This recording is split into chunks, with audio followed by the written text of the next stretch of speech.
Welcome, everyone. Thank you for joining us for our weekly Shanti in Place meditation and wisdom reflection. You are welcome at this time you can keep either your camera on or off, but I want to ask everyone to do a quick check to make sure that you are muted for this portion of our gathering. We want to minimize distractions for everyone and for ourselves as well. So it's important we all just make sure that we are muted. You can keep your cameras on or off as you like. Taking a moment here to find our comfortable seat if we haven't already done so. Finding a seat that allows our bodies to feel comfortable and at ease, and at the same time focused and present.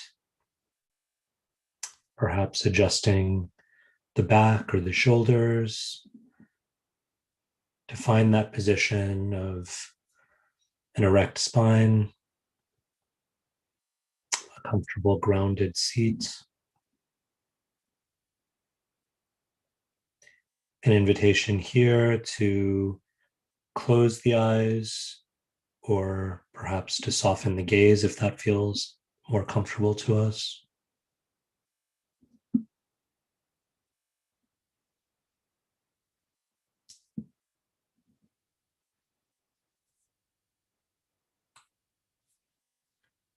We'll begin our meditation with 3 deep breaths together, recognizing that everyone has their own rhythm, their own pace.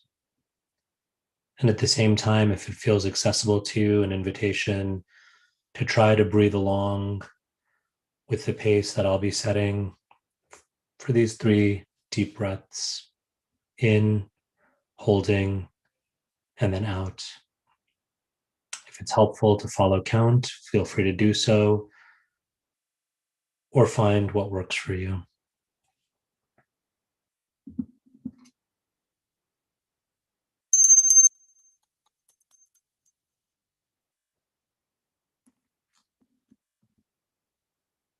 Beginning with a deep breath in through the nostrils.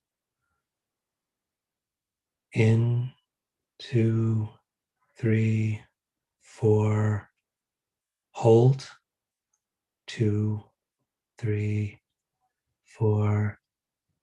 And out. 2, 3, 4, 5, 6. Again, breathing in.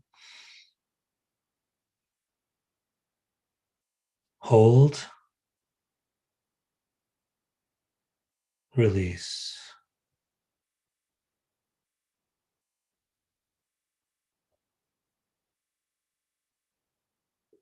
One final breath in. Hold. 2, 3, 4. Out.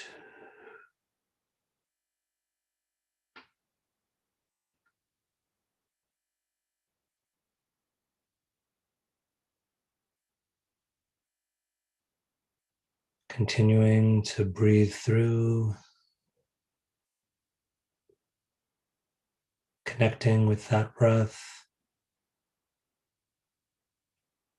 Perhaps now allowing the breath to find its own natural rhythm.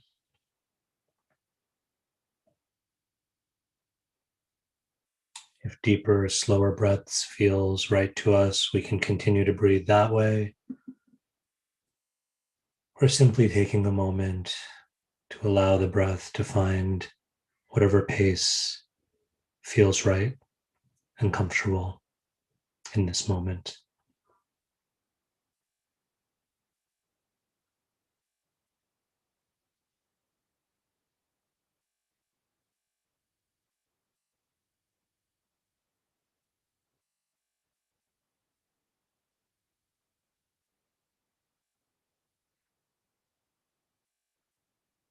As we land on that natural flow and rhythm of the breath, just noticing it.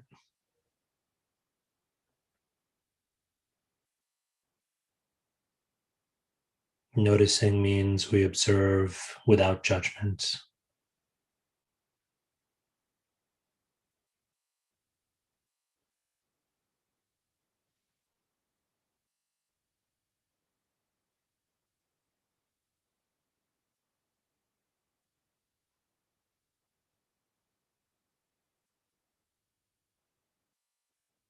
Noticing the breath,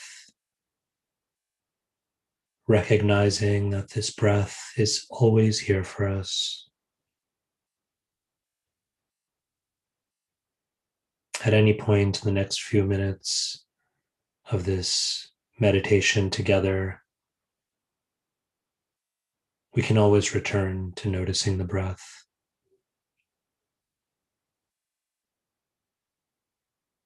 It's our home base. It's our anchor. It's the ground beneath us.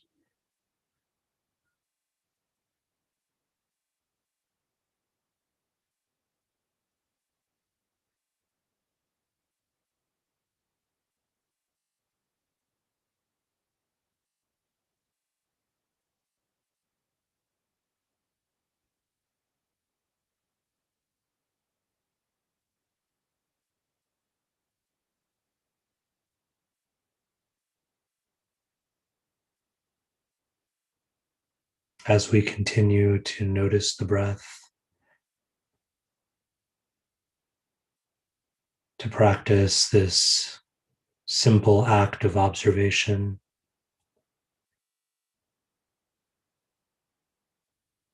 we can also turn our awareness, our noticing to our bodies. Perhaps placing a hand on our chest or against our knees. Perhaps even physically squeezing or connecting with the body in some deeper way.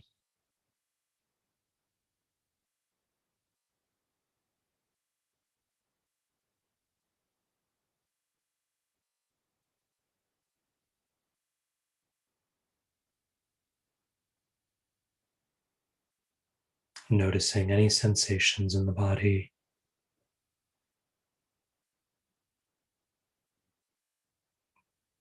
Feelings or textures, however we may be experiencing them.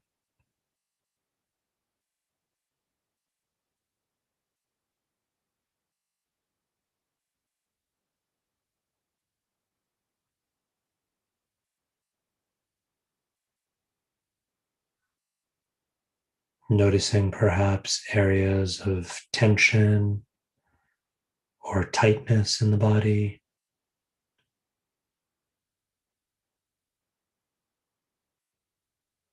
Perhaps sending some softness into these areas.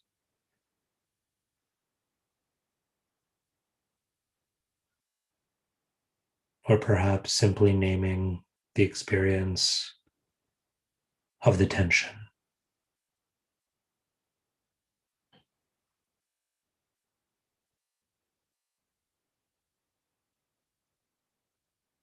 Simply noticing it,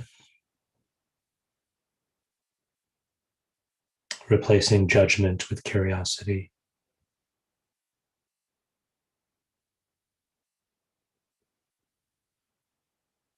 Replacing the urge to manipulate or fix with recognition and acknowledgement.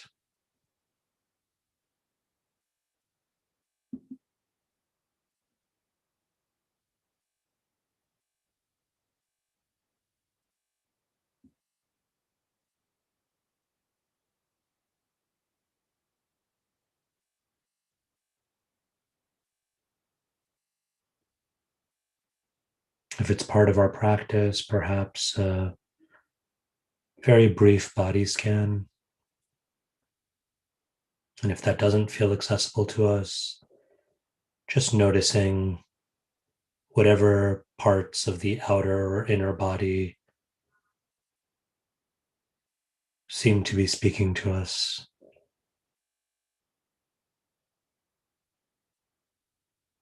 Perhaps the feet or legs, the hands and arms that we engage throughout the day.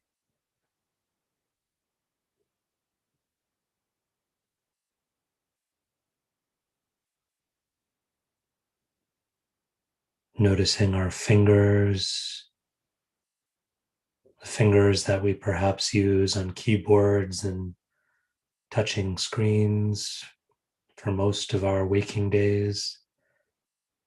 Just noticing with curiosity these parts and pieces that make up our body.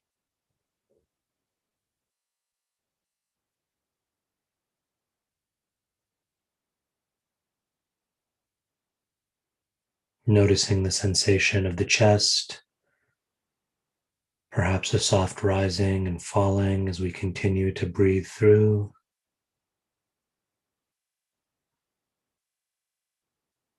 The sensation of the belly,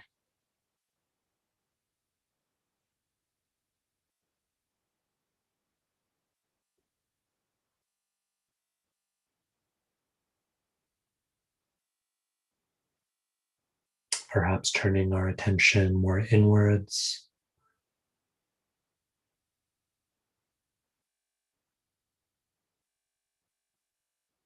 Noticing any sensation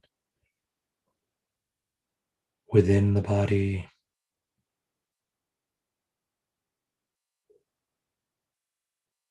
however tangible or subtle it may be.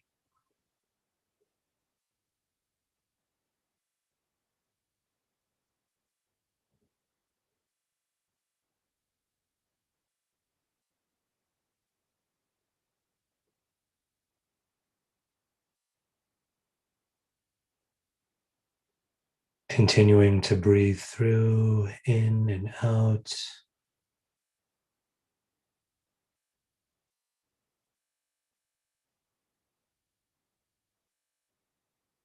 Noticing perhaps the way in which the breath connects us to our bodies,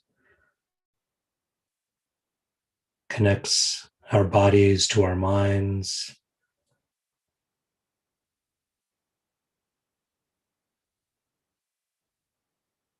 connects and tethers our thoughts.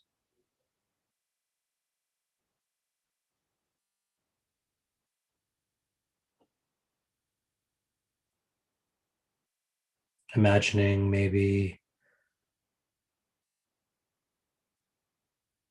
the body as a small child holding a kite.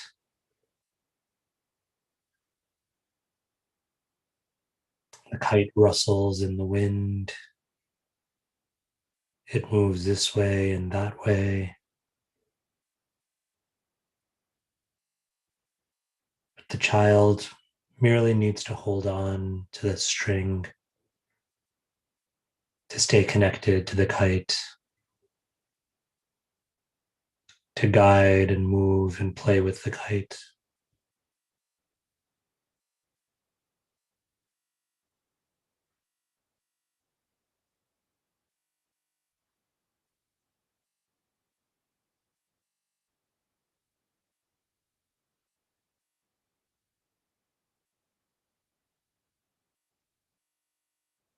Appreciating that our bodies are like that small child,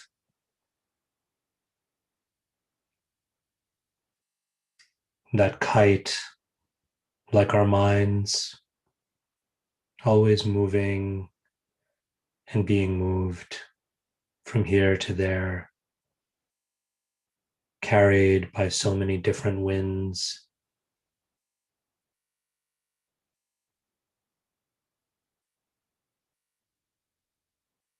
But our breath is like that wonderful string, so humble and unassuming, but so strong and vital and critical.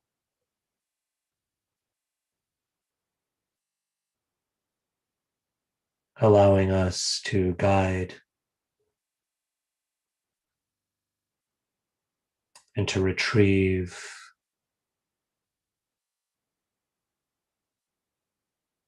and even to engage in play with our minds.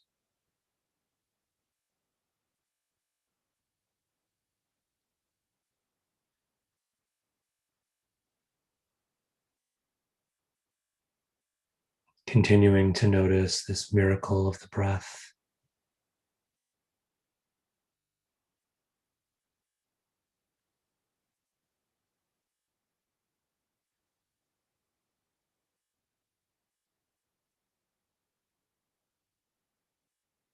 As we bring our meditation to a close,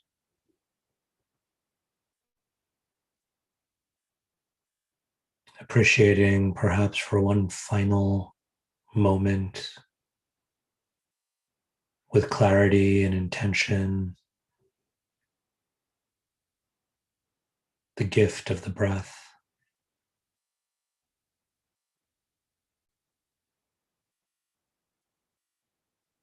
the gift of that connection,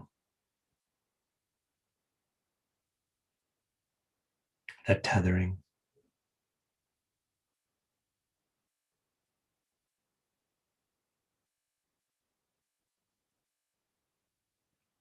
We'll close with one deep breath in and out, chanting or hearing the sacred syllable Om on the exhale.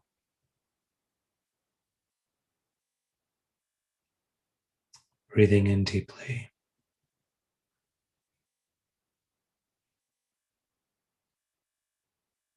Om.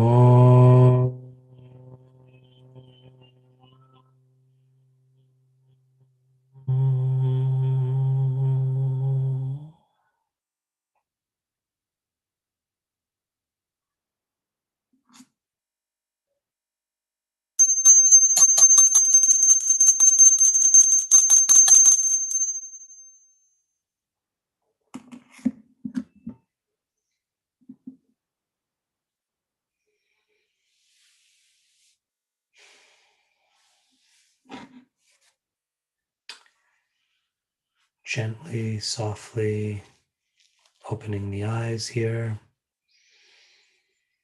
You can blink the eyes open or perhaps rub our palms together to generate some warmth.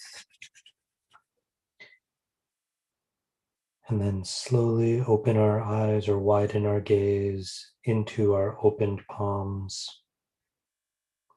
into the comfort and warmth that we've created.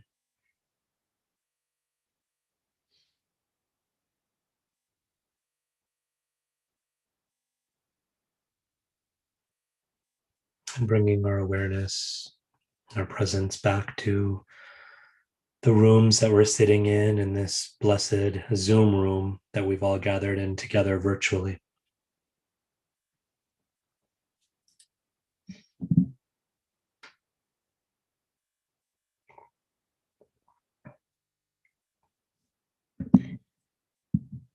Today, I'd like to reflect on another beautiful image or metaphor that's offered in the yoga tradition, the wisdom traditions that yoga and meditation arise out of.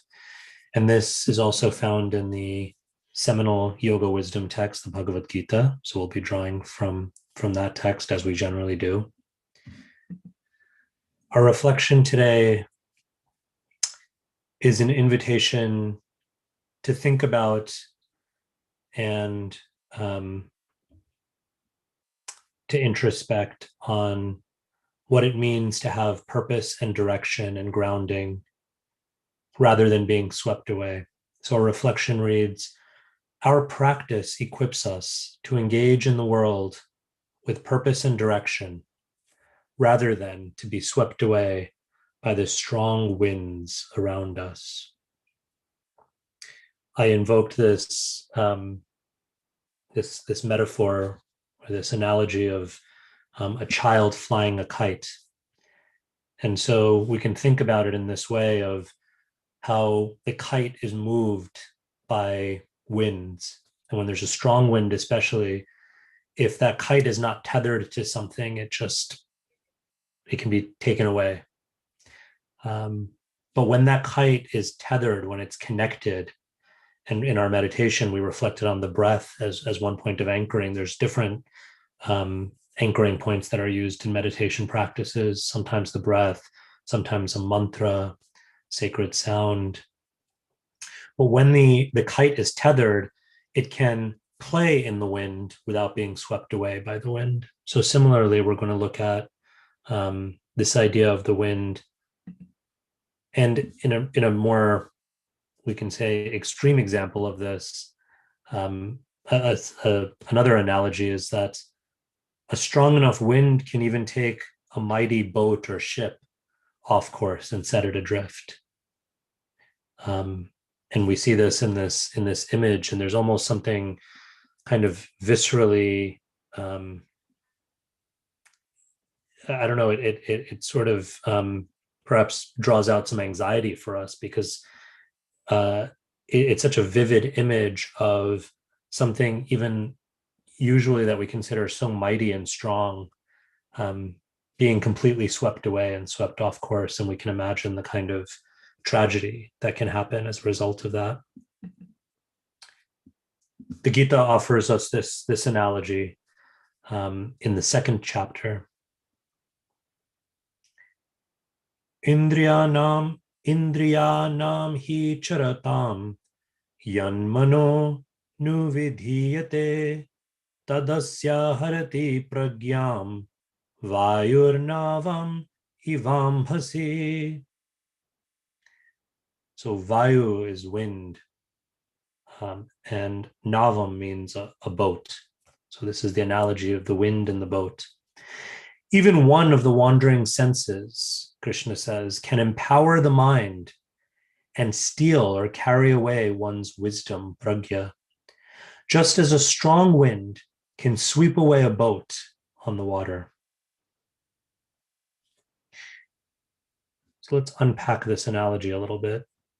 It's interesting here that Krishna speaks about even one of the senses, but he specifically says the wandering senses. So the idea is we engage with the world through our senses. And yoga philosophy and meditation practice is not about denying the senses or condemning the senses. The senses are very much a part of our embodied existence. In fact, it's how we navigate through our embodied existence.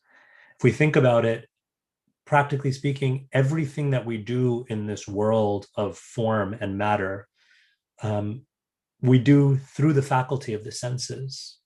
We're seeing, we're hearing, we're smelling, we're tasting and touching, and even in subtle ways, we're engaging. Our feelings, our emotions are so much also tied to a sensory experience. There are certain smells that can evoke powerful memories and emotions in us. Why is that? There's certain sights that can play on for not just hours and days, but even weeks, months, and years later. Have you ever had the experience of seeing such a striking image that it stays with you so many years later? And so in this way, we can kind of reflect on the power of the senses, how powerful the senses are. And that doesn't mean they're bad, but it means that if we are trying to practice more awareness, if we're trying to live with more awareness, with more intention and purpose, we need to recognize the power of these senses, and we need to recognize the difference experientially between when the senses are wandering and when they are directed. When the senses wander, we can often find ourselves in situations that we never would have even dreamed of, that we didn't plan for. My go-to example for this, perhaps as a way of confessing my own vices, is there are many times where I have no intention, inclination, plan. I may not even have the time or the money to get a cup of coffee. And yet I'm walking by a coffee shop, and just by seeing the Starbucks logo or the Small World logo, or perhaps in my case also, I associate that smell of roasting coffee. It is a very positive association for me. It's about comfort. It's about um, treating myself. It's about warmth and companionship, right? I have many meetings with friends and with students over coffee. So that smell, just the smell of the roasting coffee, I may be on my way to doing something entirely different. I may not even have planned to have a cup of coffee. Maybe I already had my cup of coffee and one is enough for me during the day. But suddenly I find myself, and it's humbling to admit, but I'll admit it. I've had situations where I find myself paying for the coffee, drinking the coffee, having drunk a whole cup of coffee. And then suddenly it's like I wake up from a dream. Wait, I didn't even plan to do this. Where am I? How did I end up here? So, of course, we can fill in the blanks for our own particular pulls and pushes of the senses. They're all kind of individual to us. But whatever they are, we've all had that experience of being pulled by a wandering sense. And what happens? Our mind just goes there immediately. We're trying to sit in meditation, to give another example, and we have all intention and sincerity, and all of a sudden we hear a sound. And where does the mind go? It goes immediately to the sound. We hear a song playing in the other room, and the mind goes to the song. And maybe it goes to the song in a spirit of attraction. Oh, we like this song. What is that song again? Oh yeah, that reminds me of this other song, and that reminds me of, my favorite band from when I was a kid, and whatever happened to them, right? I should go Google and find out whatever happened to that band. And suddenly, where's our meditation? Where's our focus? Where's our mind? Or it can be in the sense of aversion. We can hear a sound and it's disturbing us, and so there may be nothing we can do about it, but our mind goes there. And instead of sitting in meditation, our bodies may be sitting in meditation, and our minds are at that annoying beeping sound, or the ringing, or the construction outside, or whatever it is. So the senses can be either wandering or directed. When we direct the senses, we engage the senses, but we engage with them so that the mind is gently and with purpose guiding the senses, not the other way around. Have you ever seen someone walking a dog, and maybe the dog is a lot bigger than the person, and you kind of, it's almost like a humorous scene, because you really wonder who's walking who, right? Sometimes it feels like a large dog can actually end up being the one who's directing the dog walker. So we have to ask ourselves, do we want our senses to be like that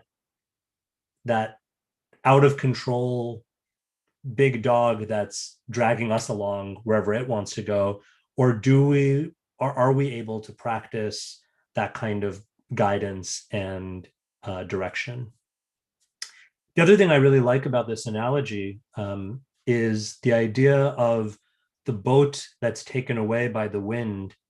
And the suggestion here is that this is a rudderless boat, that there's either no rudder, or the rudder is not, it's not working. It's not doing its job, right?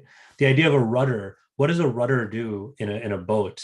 A rudder, as far as I understand it, is designed to help to guide the boat, to keep the boat on course by withstanding and counteracting the effects of these winds, right? The winds will constantly come, and we'll talk more about this next week as well, this beautiful analogy of the winds. The winds will constantly come. We won't be able to control the wind. The wind is beyond our control. But what we can do is we can ask ourselves, where's my rudder? How's my rudder doing? Or am I having the experience of a rudderless boat? We use this word rudderless also to refer to when we're aimless and directionless and purposeless. And we've all had that feeling. That's a natural feeling. And it's a part of the human experience. The embodied experience to sometimes feel rudderless. And at the same time, if we can introspect and we can think about, well, what are those things in my life that can serve as my spiritual rudders? So this is the invitation. I like to leave with a little invitation to reflect. And if you feel inspired, you can perhaps carry this with you throughout the rest of the week. And just take some time to reflect on, what is my rudder in my life? What is that thing or those things that give me direction and purpose, or remind me of direction and purpose? What is it that helps me to withstand the winds, whether they're winds of temptations or that help me to counter the adverse winds and keep me on course? Our reflection again, our practice equips us to engage in the world with purpose and direction rather than to be swept away by the strong winds around us.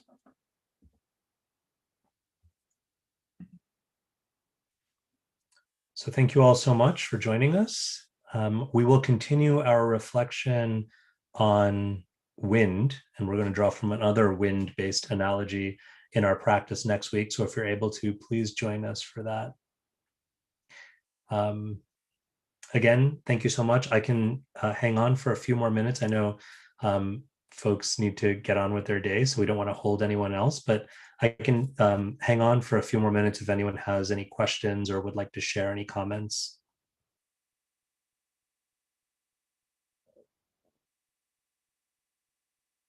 And yes, lunch beckons many of us, so that is the wind that is pulling us. So we need to also nourish the body along with nourishing our mind and our hearts. So I don't want to keep you from lunch. So let that wind pull you, but also even with our eating, let's practice some mindful eating and make some mindful choices, and introduce some of that direction into the pull of our lunches that are awaiting us. Thank you all so much. Looking forward to connecting with you again next week in Shanti in place. Have a blessed rest of your day and rest of your week.